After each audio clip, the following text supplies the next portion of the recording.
Hello everyone, स्वागत है आप सभी का अपराइजिंग एकेडमी में। आज हम लोग का 55वां लेक्चर है क्लास 10th की मैथमेटिक्स लेक्चर सीरीज़ का। पिछले लेक्चर में मैंने आप लोगों से एनसीईआरटी एक्सरसाइज 5.3 के कुछ क्वेश्चंस डिस्कस किए थे। 4 क्वेश्चंस थे, चारों बहुत ही इंपॉर्टेंट थे। ओके, जो चारों क्वेश्चंस किसी भी एपी के सम से रिलेटेड थे। अब इस एक्सरसाइज में मैं उसी क्रम में आगे बढ़ते हुए कुछ और इंटरेस्टिंग क्वेश्चंस डिस्कस करना चाहता हूँ, जो कि मेरी नज़र में काफ़ी इंपॉर्टेंट है और आपको भी पढ़ने के बाद उनसे बहुत कुछ सीखने को मिलेगा, है ना। तो इस लेक्चर में भी हम लोग 4 क्वेश्चंस डिस्कस करेंगे। 2 क्वेश्चंस एनसीईआरटी से हैं और 2 क्वेश्चन मधुर गुप्ता से। तो हम लोग जल्दी जल्दी से चारों क्वेश्चन डिस्कस करते हैं। उसके बाद इस यूनिट का लास्ट टॉपिक होगा, उस लास्ट टॉपिक को हम लोग नेक्स्ट लेक्चर में कवर कर लेंगे, है ना। तो हम लोग चलते हैं सीधे क्वेश्चन नंबर 1 पे। पहला क्वेश्चन अपने सामने है, बहुत ही छोटा क्वेश्चन है और बहुत ही सिंपल तरीके से हम लोग इसको करने वाले हैं। एक एपी में टोटल 37 पद हैं। इसके 3 मध्य के पदों का योग 225 है। मतलब हम इस एपी के बीच के 3 टर्म उठाएं तो उनको सम करने पे क्या आ रहा है, 225। इसके बाद जो इसके अंतिम 3 पदों का योगफल है वो क्या है, 429। लास्ट के 3 टर्म जोड़ तो 429 आ रहा है। तब हमें एपी ज्ञात करनी है। ओके, चलो सॉल्व करते इसको। एपी में टोटल 37 पद हैं और 37 क्या है, एक ऑड नंबर है। तो आप ये बताओ, अगर आपके पास कोई एक ऑड नंबर है और उस ऑड नंबर का आपको जो बीच का सबसे नंबर है वो ढूंढना है, 37 का इस एपी का मध्य पद ढूंढना है हमें, तो इसके लिए हमें 1 से लेके 37 के बीच में जो सबसे नंबर है वो ढूंढना पड़ेगा, है ना। चूंकि एपी में कुल पद बराबर 37 है और जो कि एक विषम संख्या है ना। तो एपी का मध्य पद क्या होगा, ये एपी है, एपी का मध्य पद क्या होगा, हम लोग कैसे निकालते हैं, 1 जोड़ के डिवाइडेड बाई 2 करते हैं ना। अगर n कोई ऑड नंबर है तो 1 से लेके n के बीच वाला नंबर निकालने के लिए n + 1/2 करते हैं। इसीलिए 37 + 1/2 करेंगे तो ये 38/2 हो जाएगा। दैट मीन्स 19वां पद है ना, 2 से डिवाइड करोगे तो 19 आएगा। तो एपी का सबसे बीच वाला पद क्या हो जाएगा, 19वां पद। अब हमें 3 मध्य के पद लेने हैं। 3 मध्य के पद लेने हैं तो 19 के एक पहले वाला ले लेंगे, बाद वाला ले लेंगे तो हमारा बैलेंस बना रहेगा, है ना। तो मध्य के 3 पद बराबर कौन कौन से पद हो जाएंगे, 18वां, 19वां और 20वां, है ना। ये तीनों पद हो जाएंगे जो इस एपी के मध्य पद हैं। इसके बाद अब हम लोग इनका योग निकालेंगे। योग किसके बराबर है, 225 के। तो प्रश्नानुसार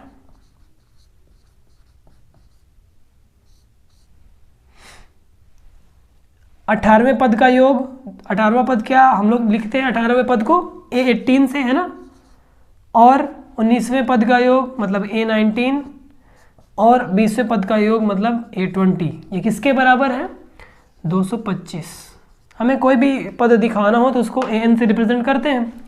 अब A18 वही सूत्र लगा दो, AN = A + n-1 × D। तो A18 क्या हो जाएगा, A + 18 - 1 × D, है ना। A19 क्या हो जाएगा, A + 19 - 1 × D। A20 क्या हो जाएगा, ये प्लस है बीच में, A + 20 - 1 × D और ये बराबर है 225 के। ओके, 1A 2A 3A, इन तीनों A को एक जगह लिख दो। प्लस यहाँ से 17D आएगा, यहाँ से 18D आएगा, यहाँ से 19D आएगा, = 225।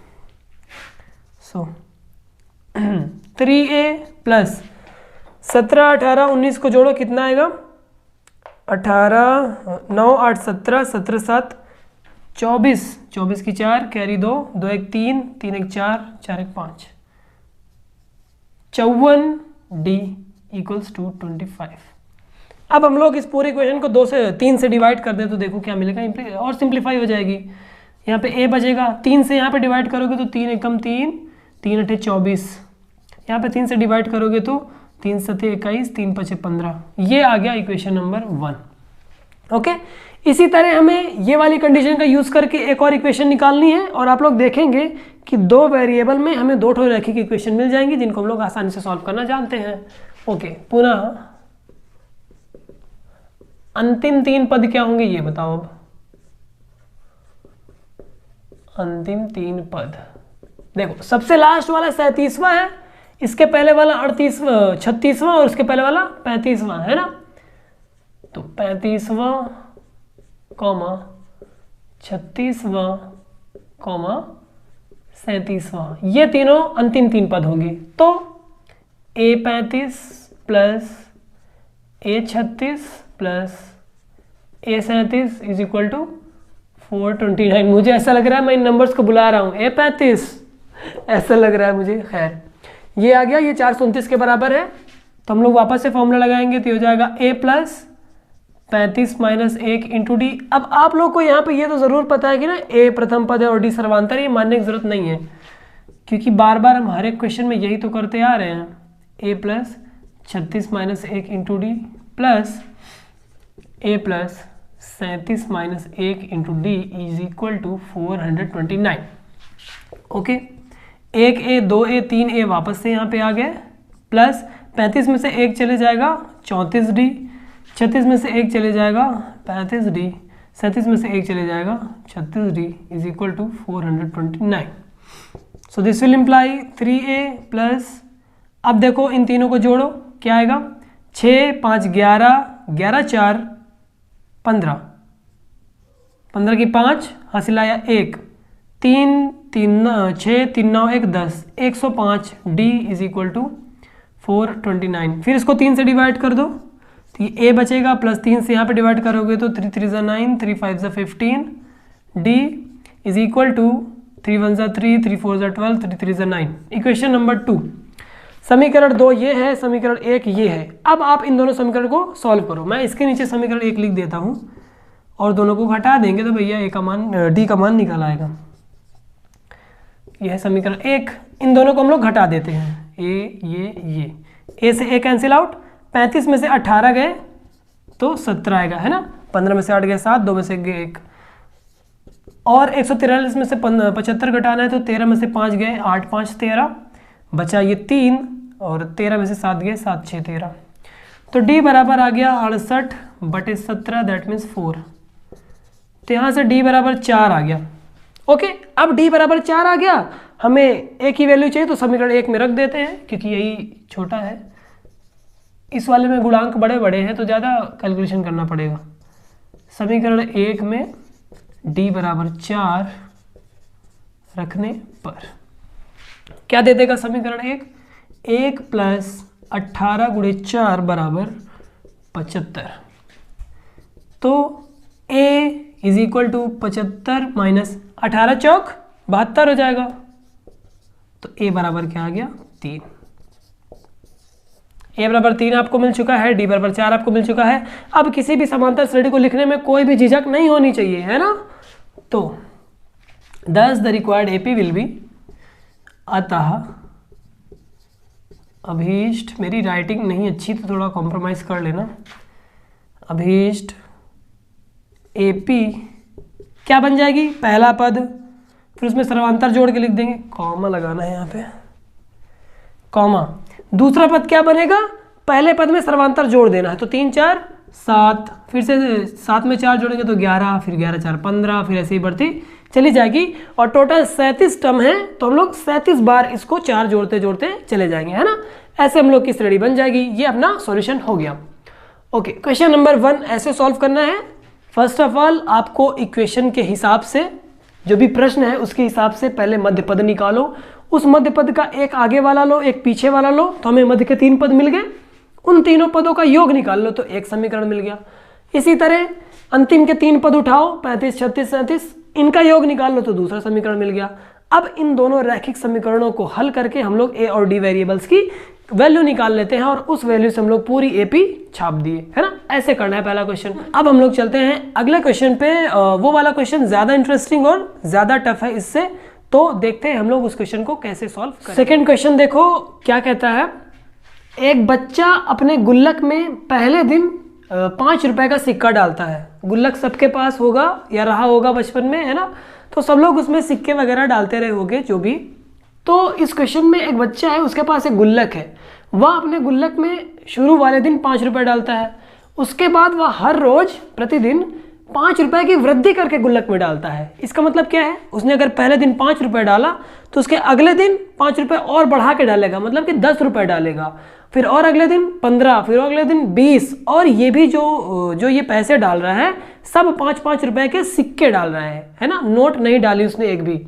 तो यदि गुल्लक में 5 रुपए के कुल 190 सिक्के रखे जा सकते हैं, गुल्लक का साइज जो है उसमें सिर्फ 190 सिक्के आ सकते हैं 5-5 रुपए के, तो हमें पता लगाना है कि वह कितनों दिनों तक गुल्लक में पैसे डाल सकता है और उसके गुल्लक में कितने रुपए रहेंगे, है ना। लास्ट में जब वो गुल्लक फुल हो जाएगा तो उसके गुल्लक में कितना मनी आ गया है, ये हमें पता लगाना है। और ये भी पता लगाना है कि वह कितने दिनों तक पैसे उसमें भर सकता है। ओके, चलो सॉल्यूशन। अब इसमें मैं चाहूँगा कि आप लोग दिमाग लगाओ, खुद से करने का ट्राई तो करो यार ना। पहले क्वेश्चन खुद से किया करो, मैं तो बताने के लिए हूँ ही, है ना। जब आपको नहीं आएगा तो वीडियो को दोबारा से चालू कर लेना और वहीं से देख लेना, मैं बता दूंगा। ओके, चलो करते हैं। तो हम लोग मान लेते हैं कि वह इन दिनों तक लगातार पैसे डाल सकता है ना। माना बच्चा इन दिनों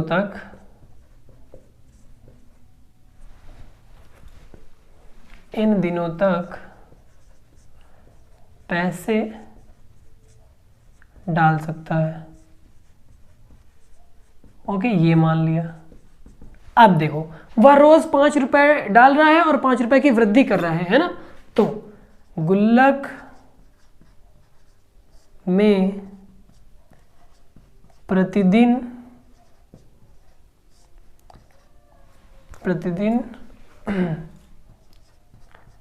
डाले जाने वाले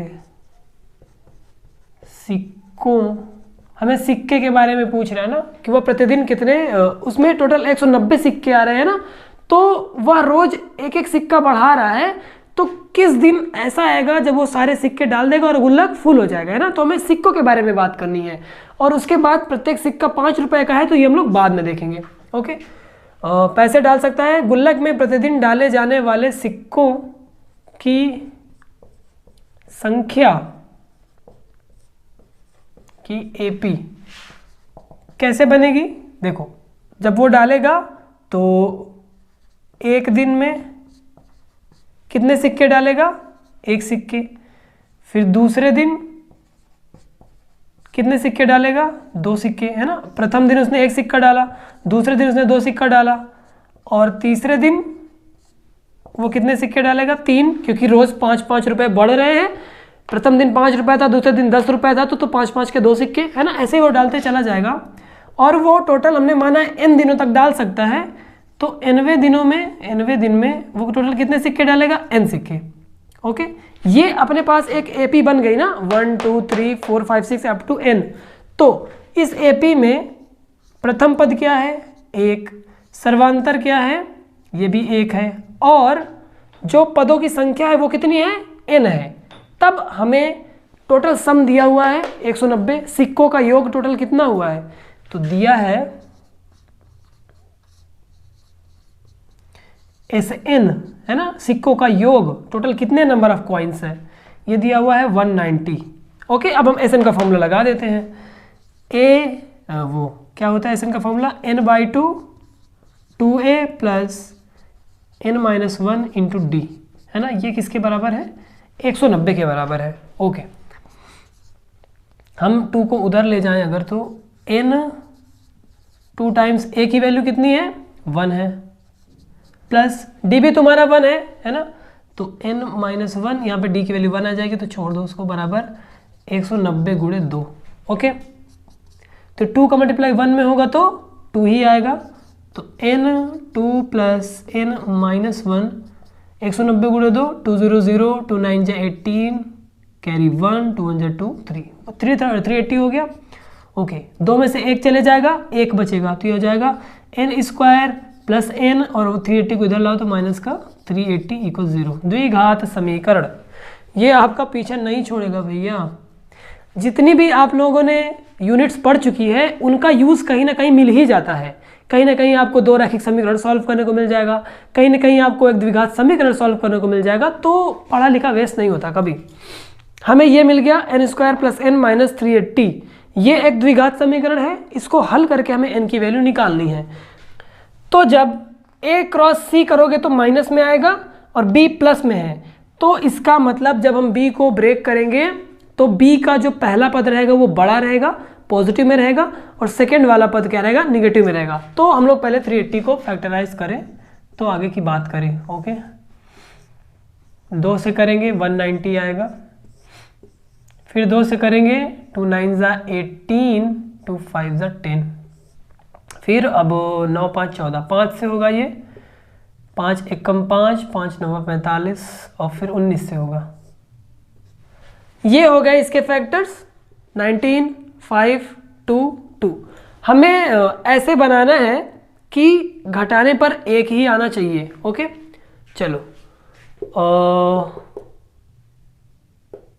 2 दूनी 4, 4 पंचे 20, 20 में से 19 गया, 1 बन गया ना। ओके, तो इसको जब हम लोग ब्रेक किए तो क्या अपने पास आ गया, ये इन दोनों को मिला के 20 बन गया इन तीनों को, और ये 19 वैसे ही रहेगा। Okay, n square plus 20n minus 19n minus 138 equal 0। n common ले लो भैया तो n प्लस 20 आ गया, माइनस 19 कॉमन ले लो तो n प्लस 20 आ गया बराबर 0। तो यहाँ से n बराबर 19 आया और n बराबर क्या आया, माइनस का 20, है ना। दोनों को बराबर बराबर 0 रख दोगे तो अपने पास एक वैल्यू ये आई, एक वैल्यू ये आई। अब मुझे ये बताओ, क्या सिक्कों की संख्या निगेटिव होगी? बिल्कुल नहीं होगी, तो अपना ये ऑप्शन डिस्कार्ड हो गया। अतः सिक्कों की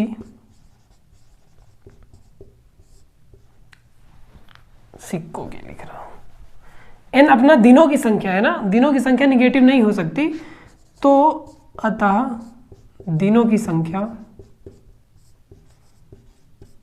क्या हो जाएगी, 19। उसने 19 दिन डाले सिक्के, और जो दिन चल रहा है उतने सिक्के पड़ रहे हैं ना। देखो, पहले दिन 1 सिक्का, दूसरे दिन 2 सिक्का, तीसरे दिन 3 सिक्का, तो 19वें दिन वो कितने सिक्के डालेगा, 19 सिक्के डालेगा ना, क्योंकि यहाँ पे भी n है, यहाँ पे भी n है। अतः 19वें दिन डाले गए सिक्के, ये भी निकल आया, कितने आ गया, 19। ओके, हमें क्या क्या निकालना था, तो वह कितने दिनों तक डाल सकता है, तो एक आंसर ये आ गया, वो 19 दिनों तक डाल सकता है पैसे। उसके बाद गुल्लक में पैसे डाल सकता है, तो उस गुल्लक में कितने रुपए हुए, टोटल सिक्के 190 दिया गया है और एक सिक्का 5 रुपए का है, तो कुल सिक्के बराबर 190 तथा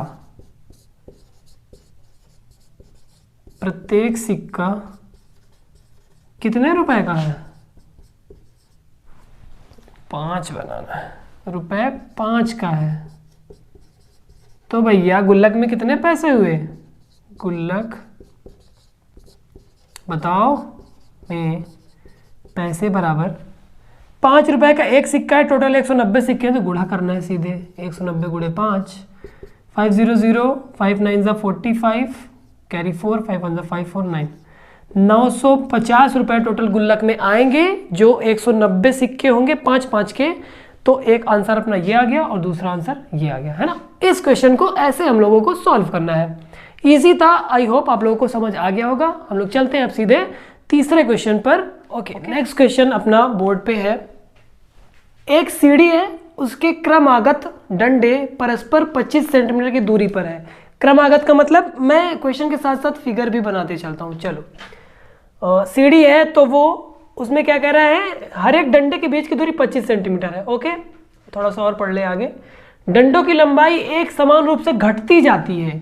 सीढ़ी को जब नीचे से ऊपर की तरफ बढ़ोगे तो वो ऐसे सक्रिय होती जाएगी, घटती जा रही है। देखो सीढ़ी कैसे बनेगी, मैं बनाता हूं। लेफ्ट वाला पाया ऐसे रहेगा, राइट वाला ऐसे, ओके, ऐसे सीढ़ी बनेगी। अब यहां से मान लो डंडे लगने शुरू हुए, पहला, दूसरा, तीसरा, और ऐसे ही लगते चले जाएंगे और यहाँ पे मान लो आखिरी डंडा है। ओके, क्या क्या कह रहा है क्वेश्चन में, क्रमागत डंडों के परस्पर लंबाई 25 सेंटीमीटर, मतलब इस डंडे से इस डंडे के बीच की दूरी भी 25 सेंटीमीटर है, इससे और इसके बीच की दूरी भी 25 सेंटीमीटर है, और इसके अगले वाले के बीच की भी दूरी 25 सेंटीमीटर है। तो ये डिस्टेंस अपनी क्या हो जाएगी, 25 सेंटीमीटर। ओके, और क्या कह रहा है, लंबाई घटती जाती है, वो तो मैंने बना दिया, घट रहे ना, ये सबसे बड़ा है, फिर से छोटा, फिर से छोटा, फिर से छोटा। ओके, सबसे ऊपर वाले डंडे की लंबाई सबसे निचले डंडे की लंबाई 45 सेंटीमीटर है। ये यहां से लेकर यहां तक की लंबाई कितनी है, 45 सेंटीमीटर, जो सबसे नीचे वाला है। और सबसे ऊपर वाले डंडे की लंबाई 25 सेंटीमीटर है, इसकी लंबाई 25 सेंटीमीटर है। ओके, ये सेंटीमीटर में है। और क्या कह रहा है, यदि ऊपरी और निचले डंडे के बीच की दूरी 2.5 मीटर है, सबसे ऊपरी वाला डंडा ये है, सबसे नीचे वाला डंडा ये है, इनके बीच की दूरी कितनी है, 2.5 मीटर। ये सीधी ऊंचाई ले रहे हैं हम लोग, ठीक है, क्योंकि ये सीढ़ी तिरछा है तो हमें तिरछी ऊंचाई नहीं लेनी है, हमें सीधी ऊंचाई लेनी है, ये बीच में जैसे आप मान लो। ओके, यदि ऊपर और ये 2.5 मीटर हो गया तो डंडों में बनाने के लिए कितनी लकड़ी की लंबाई की आवश्यकता होगी, ये इसकी लंबाई प्लस इसकी लंबाई प्लस इसकी लंबाई प्लस इसकी लंबाई, कुल डंडों की लंबाई जोड़ देंगे तो हमें वो लकड़ी निकल आएगी। लेकिन ऐसे जोड़ना तो मुश्किल नहीं है ना, मुश्किल है ऐसे जोड़ना, तो हम लोग किसका इस्तेमाल करेंगे, एपी का इस्तेमाल करेंगे। ओके, सबसे पहली चीज हमें यहाँ पे ये निकालनी है कि इस तरह से कितने टोटल डंडे बन गए अपने पास। उसके लिए हम लोग क्या करेंगे, टोटल ये कितनी दूरी है, 2.5 मीटर, और हर एक डंडे के बीच की दूरी 25 सेंटीमीटर है। तो अगर आपको एक 2.5 मीटर में 25 25 25 25 करके ढेर सारे खाने बना दिए जाएं, तो इस तरह से कितने खाने बने ये निकालने के लिए आपको क्या करेंगे, इस 2.5 को 25 सेंटीमीटर से भाग दे देंगे ना, यही हम लोग यहाँ पे करने वाले हैं। ओके, तो हमें क्या लिखना है, सीढ़ी में ब्लैक, इसको साइड करते हैं, सीढ़ी में प्रयुक्त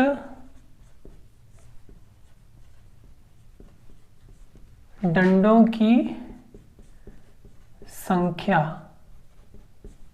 कैसे निकलेगी, ये 2.5 मीटर को पहले सेंटीमीटर में बदलो, क्योंकि ये सेंटीमीटर है, तो 2.5 मीटर को सेंटीमीटर में बदलने के लिए 100 से गुणा कर देंगे, तो 5/2 गुणे 100 कितना आएगा, 250 आएगा।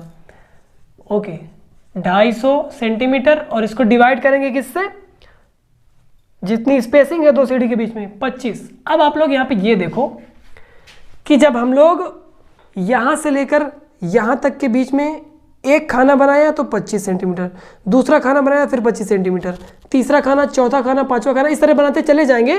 तो इसमें हम लोगों ने पहली सीढ़ी को काउंट नहीं किया ना, हम जब डिवीजन कर रहे हैं तो यहाँ से लेके यहाँ तक के डिस्टेंस का कर रहे हैं तब पहला आ रहा है। लेकिन अगर हम लोग फर्स्ट सीढ़ी को भी काउंट करना चाह रहे हैं, कुल डंडे निकालना चाह रहे हैं, तो यहाँ से जो भाग देने के बाद संख्या आएगी उसमें एक और जोड़ना पड़ेगा, क्योंकि इस डिवीजन के बाद हमें पहली सीढ़ी का काउंट यहाँ पे नहीं मिल रहा है। ओके, तो हम इसमें एक और जोड़ेंगे, 25 दाम 250 होगा तो ये 11 आ गया। टोटल सीढ़ी में डंडों की संख्या कितनी हो गई, 11, है ना, ऐसे 11 हो गई।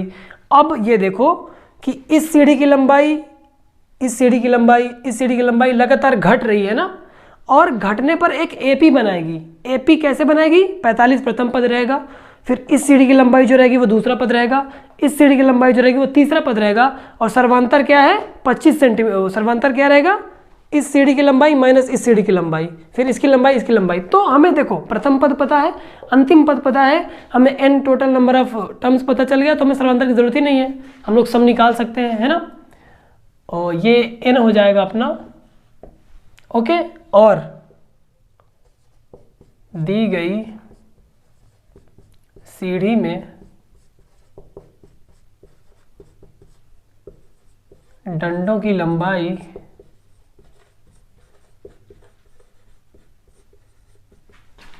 एक एपी फॉर्म करेगी ना,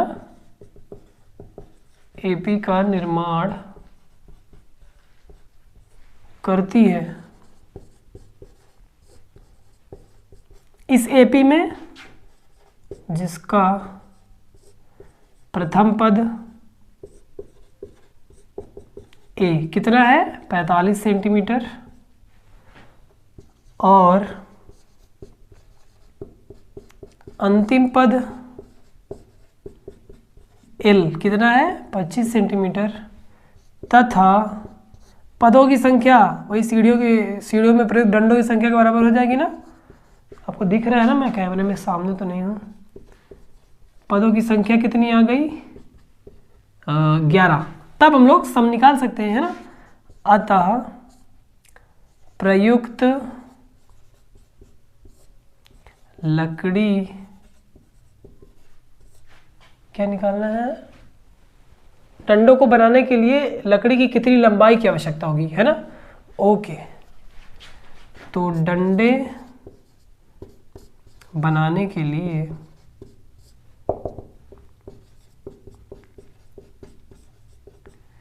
लकड़ी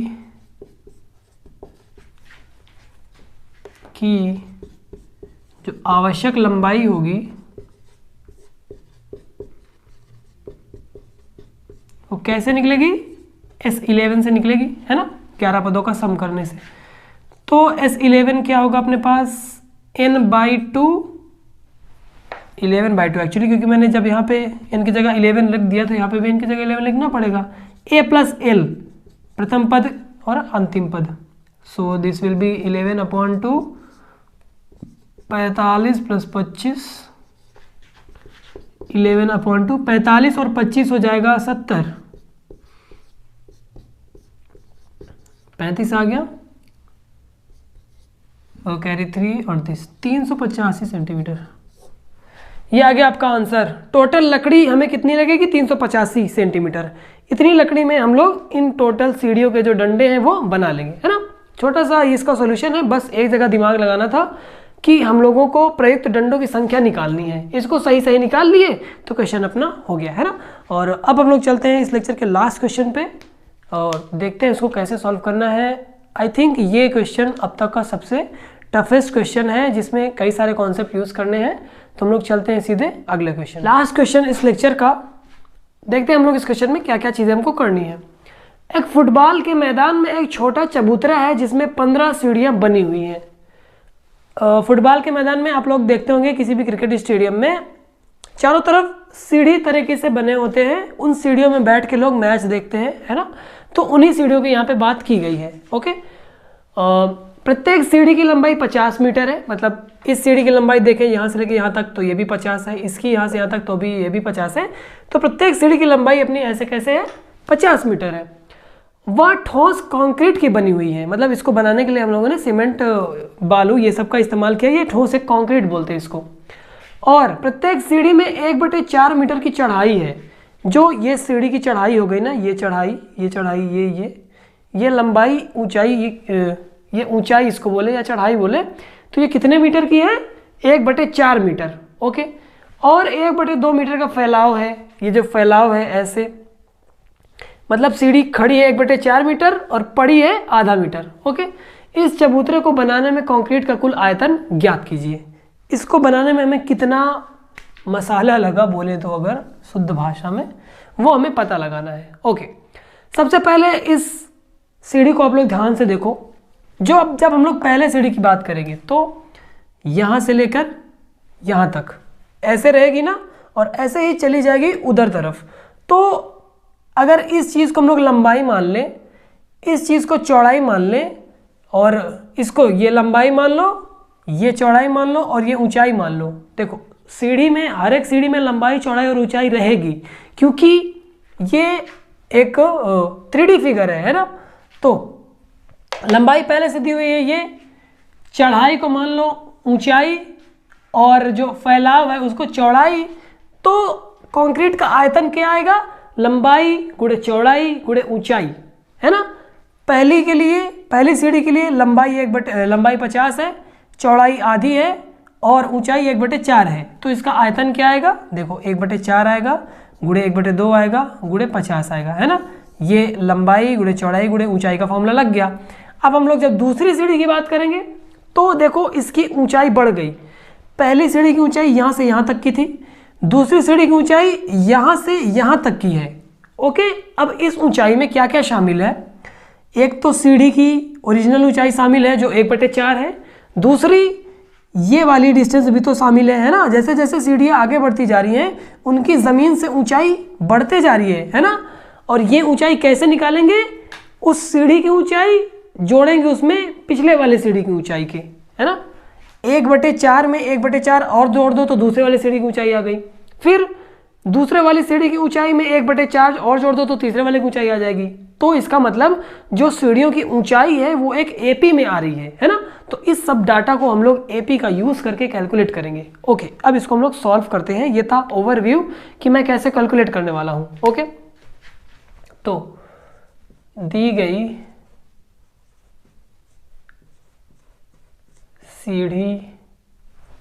सीढ़ियों एक्चुअली की लंबाई कितनी दी हुई है, 50 मीटर। ओके, प्रत्येक, और चौड़ाई कांस्टेंट है, चौड़ाई किसी की नहीं बदल रही है। सीढ़ी की चौड़ाई यानी कि फैलाव कितनी है, आधा मीटर, और तथा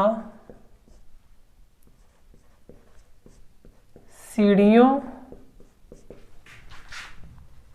की ऊंचाई एक एपी का निर्माण करती है, एपी का निर्माण करती है। कैसे करती है, देखो पहले सीढ़ी की ऊंचाई क्या हो जाएगी, 1/4, दूसरे सीढ़ी की ऊंचाई 1/4 में 1/4 जोड़ोगे तो 2/4 हो जाएगी, तीसरे सीढ़ी की ऊंचाई 1/4 प्लस 1/4 प्लस 1/4 तो दैट विल बी 3/4, फिर इसी तरह 4/4, फिर ऐसे बढ़ते चले जाएगी। अंत में क्या आएगा, 15/4, है ना, क्योंकि टोटल 15 सीढ़ियां हैं। मैंने यहाँ पे वो अलग बात है 3 4 5 ही बनाई है, लेकिन टोटल 15 सीढ़ियाँ हैं क्वेश्चन में। मैं फिगर बनाते चलता तो बहुत देर लग जाती, इसीलिए मैंने सिर्फ इतना छोटा सा फिगर आपको समझाने के लिए बताया है। तो हमें लंबाई पता है कांस्टेंट, चौड़ाई पता है कांस्टेंट, सिर्फ लंबा जो है ऊंचाई बदल रही है हर एक सीढ़ी की। तो इस तरह से आयतन क्या होगा, प्रथम सीढ़ी का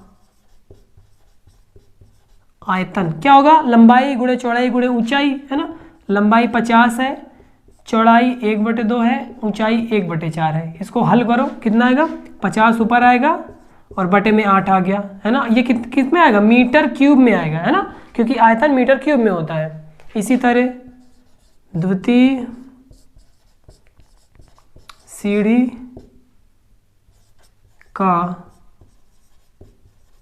आयतन, ये कितना आएगा, लंबाई गुणे चौड़ाई, ऊंचाई इस बार 2/4 हो जाएगी, 2/4, ये कितना आएगा, 50 दूनी 100/8 मीटर क्यूब। तीसरी की भी निकाल लो, तीसरी सीढ़ी का आयतन लंबाई गुणे चौड़ाई गुणे ऊंचाई, तो ये 150/8 हो जाएगा। अब आपको पैटर्न मिल गया एक, 50, 100, 150, 200, 250, 300 ऐसे बढ़ते चले जाएगा और अपॉन में क्या रहेगा, 8, है ना। तो अंतिम वाला बताओ, अतः 15वीं सीढ़ी का आयतन क्या रहेगा, 50 गुणे 1/2 गुणे 15/4 है ना। तो 50 का 15 में गुणा करो कितना आएगा, 750/8 मीटर क्यूब। ये आपके पास एक एपी है भैया, है ना। अब हमें क्या पूरा कंक्रीट निकालना है ना। तो एक नई एपी बन गई इस तरह से। इस एपी का अगर हम टोटल 15 पदों का योग निकाल लें तो वही उस कंक्रीट का आयतन हो जाएगा, है ना।